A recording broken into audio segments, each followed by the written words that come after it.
Hello guys, welcome back to my channel. எல்லோரும் எப்படி இருக்கீங்க? ஹோப் எல்லோரும் ஹாப்பியாக சூப்பராக இருக்கீங்கன்னு நினைக்கிறேன். இந்த கேர்ள்ஸ் ட்ரிப் வந்து காலையில் ஒரு 8 o'clock கிளம்பிட்டு ஈவினிங் 5 o'clockலாம் ரிட்டன் ஆகிட்டோம். மகாபலிபுரம் தான் போயிருந்தோம். கண்டிப்பாக மகாபலிபுரம் பிளான் பண்ணுறவங்களுக்கு இது கொஞ்சம் யூஸ்ஃபுல்லாக இருக்கும் அப்படின்னு நினைக்கிறேன். டைம் இருந்தால் கண்டிப்பாக பாருங்கள். காலையில் 8 o'clockலாம் கிளம்பி போகலாம் அப்படின்னு சொல்லிட்டு தான் கிளம்பிருந்தோம்.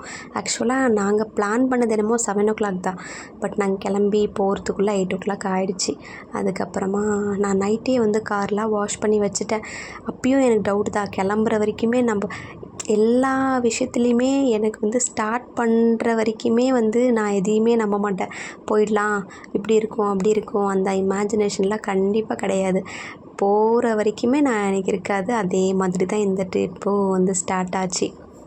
போயிட்டு சாப்பிட்டுட்டு ஒரு ஹோட்டலில், அதுக்கப்புறம் போகிற வழியில் காஃபி குடிக்கணும் அப்படின்னு எல்லோரும் தான் சொன்னாங்க. அங்கே போனதுக்கப்புறம் குடித்தது ஒரே ஒரு ஆள் தான். ஒரு காஃபி வாங்கி 2 பேர் குடித்தாங்க. அந்த 2 பேர் இவங்க தான், நல்லா பார்த்துக்கோங்க. அதுக்கப்புறமா நாங்கள் எல்லாருமே இங்கே போனது ஒரு நல்ல விஷயமா போச்சு. ஃபோட்டோ வந்து நம்ம கிளம்பும்போது எடுத்தால் தான் நல்லா ஃப்ரெஷ்ஷாக சூப்பராக இருக்கும். நானும் கிளம்பும்போது ஃபோட்டோ எடுக்கலாம், காரில் ஃபோட்டோ எடுக்கலாம், அப்போ தான் ஃப்ரெஷ்ஷாக இருக்கும். நம்ம போயிட்டு சுற்றி பார்த்துட்டு அலைஞ்சிட்டு டயர்டாகி எடுக்கிறதுக்கு ஃபஸ்ட்டே எடுத்துட்டா நல்லாயிருக்கும் அப்படின்லாம் நினச்சேன். பட் அது ஒர்க் அவுட் ஆகலை. ஆனால் இந்த கடைக்கு வந்த ஒரு லக்கோ என்னமோ சூப்பராக ஒரு ஃபோட்டோ அமைஞ்சிடுச்சு. அதனால் சந்தோஷத்தில் கிளம்பணும். சரி, லொக்கேஷன் நல்லாயிருக்கு, ஃபோட்டோஸ் வீடியோஸ்லாம் நல்லா வருது, டான்ஸ் ஆடலாம் அப்படின்லாம் பிளான் பண்ணோம். ஒன்றும் வேலைக்கு ஆகலை. பிரேக் டான்ஸை மட்டும் போட்டுட்டு அதுக்கப்புறம் கிளம்பியாச்சு. நான் வந்து யாருமே பார்க்கல. இதுதான் மகாபலிபுரமா, லெஃப்ட் எடுக்கணும், ஸ்ட்ரெயிட்டாக போகிறோம், போய்கிட்டே இருந்தோம். அதுக்கப்புறமா திருப்பி யூட்டன் பண்ணிட்டு, எப்போ இதான்ப்பா வர வேண்டிய இடம், இதுவே தெரியாமல் போயிட்டுருக்கோம் அப்படின்னு சொல்லிட்டு இந்த சைட் சீயிங் ஆக்சுவலாக நாங்கள் பிளான் பண்ணல. பீச் போயிட்டு வேறு எங்கேயாச்சும் போயிட்டு வரலாம் அப்படின்னு சொல்லி தான் பிளான் பண்ணோம். ஸோ இங்கே ஃபுல்லாக டிராஃபிக்காக இருந்தது. யாரோ ஒருத்தவங்க சொன்னாங்க பார்க்கிங்கில் போட்டுட்டு சைட் சீயிங் பார்க்க போங்கன்ட்டு. போய் பார்த்தா பார்க்கிங்கும் இந்த சைட் சீயிங் பக்கத்துலேயே இருந்துச்சு. நாங்கள் வீக்கெண்ட் போனதுனால கொஞ்சம் கூட்டமாக இருந்தது. நீங்களும் வந்து அந்த மாதிரி பிளான் பண்ணிக்கோங்க. வீக்கெண்டில் வந்து எந்த லொக்கேஷன்ஸ்க்கும் போகாதீங்க. பட்டு ஃப்ரெண்ட்ஸாக போகும்போது நிறைய பேர் இருந்தால் தான் ஜாலியாக இருக்குது. கூட்டமே இல்லாத இடத்துக்கு போனாலுமே வந்து நம்ம பெருசாக போக மாட்டோம், பார்க்க மாட்டோம். எல்லோரும் இருந்தால் மட்டும்தான் நமக்கும் ஒரு இன்ட்ரெஸ்ட் இருக்கும். ஸோ உங்களுக்கு எப்படி வேணுமோ அப்படி பிளான் பண்ணிக்கோங்க. பொண்ணுங்க அப்படின்னாலே என்னதான் மாடர்னாக இருந்தாலும் ட்ரெடிஷ்னலாக இருந்தாலும் அந்த பர்ச்சேஸ் மோட் வந்து கண்டிப்பாக அவங்க மைண்ட்லேருந்து போகவே போகாது. நாங்கள் சைட் சீயிங் அப்படின்ற பேரில் சும்மா அப்படியே வேடிக்கை பார்த்துட்டு அப்படியே வெளியே வந்துட்டோம்.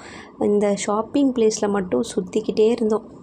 இந்த டால் வந்து அந்த சைட் சீயிங்க்கு லெஃப்ட் சைடில் இருக்குது. லெஃப்ட் சைடில் கொஞ்சம் உள்ளே போனீங்கன்னா ஃபுல்லாக ஷாப்ஸாக இருக்கும். இந்த கடை புதுசாக ஓப்பன் பண்ணியிருக்காங்கன்னு சொன்னாங்க. பக்கத்தில் வந்து இந்த ஓனர் தான் வந்து ஸ்டாச்சு கடை வச்சுருந்தாரு. இந்த கடை ஓப்பன் பண்ணி 1 month தான் ஆகுதுன்னு சொன்னாங்க. ரொம்ப யூனிக்காக இருந்தது. ரேட்டும் வந்து நம்ம பார்கெயின் பண்ணி பேசி வாங்கிக்கலாம். எனக்கு தெரிஞ்சு ரீசனபிளாக தான் இருந்துச்சு. இந்த முருகர் வந்து 1500 சம்திங் சொன்னாங்க. 1600 700 இருக்கும். பக்கத்தில் உள்ள அந்த 2 மைலும் சேர்த்தி நாங்கள் வந்து முருகர் மட்டும் கேட்டோம். அது 1200 சொன்னாங்க. ஃபைனலாக 1000க்கு பேசி வாங்கிட்டு, ரொம்ப முக்கியம் ஹெல்த்து. அதனால் போன இடத்துல நல்லா ஹைட்ரேட்டடாக இருக்கணும் அப்படின்றதுனால இளநீ 1க்கு 2 வாங்கி குடிச்சிட்டு அதுக்கப்புறம் கேப் கடைக்கு போனோம். எல்லோரும் வாங்கினாங்க. நான் வாங்கி வச்சது வீட்டில் சும்மாவே இருக்குது, எனக்கு வேண்டாம் அப்படின்னு சொல்லிட்டு கேப்பை கடன் வாங்கி போட்டு ஃபோட்டோலாம் எடுத்துகிட்டு அவங்க கேப்பை அவங்களுக்கு ரிட்டன் கொடுத்தாச்சு. சரி, பசிக்குதும்ல, வீட்டுக்கு போகிறதுக்கு முன்னாடி சாப்பிடணும்ல அப்படின்னு சொல்லிட்டு லஞ்சுக்கு பதிலாக KFC போயிட்டோம். அங்கே ஃபுல்லாக நல்லா சாப்பிட்டுட்டு அவ்வளோதான், எங்களுடைய ட்ரிப்பு முடிஞ்சது. பேக் டு சென்னை தான், மகாபலிபுரம்லேருந்து. வர வழியில் ஈஸியர் போனாலுமே எனக்கு வந்து அந்த நர்சரிலாம் பார்க்கும்போது கண்டிப்பாக ஒரு பிளான்ட் வாங்கணும் அப்படின்ட்டு. சரி, நாம் வந்து கார் கழுவி இருக்கோம், ட்ரைவ் பண்ணியிருக்கோம், சேஃபாக கூட்டிகிட்டு போகணும், சேஃபாக கூட்டிகிட்டு வந்து வீட்டில் விட போகிறோம். அதனால் எல்லோரும் சேர்ந்து எனக்கு வந்து ஒரு பிளான்ட் வாங்கி தரணும்னு சொல்லிட்டு நானாக கேட்டு வாங்கிக்கிட்டேன். 1க்கு 2 வாங்கி கொடுத்தாங்க. ரொம்ப சந்தோஷம். அப்புறம் அவ்வளோதான், ட்ரிப்பு முடிஞ்சு ஜாலியாக கார்லேயே ஒரு 1 hour உட்காந்து அங்கெல்லாம் ரீல்ஸ்லாம் கொஞ்சம் பண்ணிவிட்டு அப்புறமா ட்ரிப் அதோடு முடிச்சுட்டு ஃபோட்டோஸ்லாம் எடுத்துகிட்டு கிளம்பிட்டோம். நீங்கள் யாராச்சும் இந்த மாதிரி கேர்ள்ஸ் ட்ரிப் சடனாக பிளான் பண்ணி போயிருந்தீங்கன்னா கமெண்ட்டில் சொல்லுங்கள்.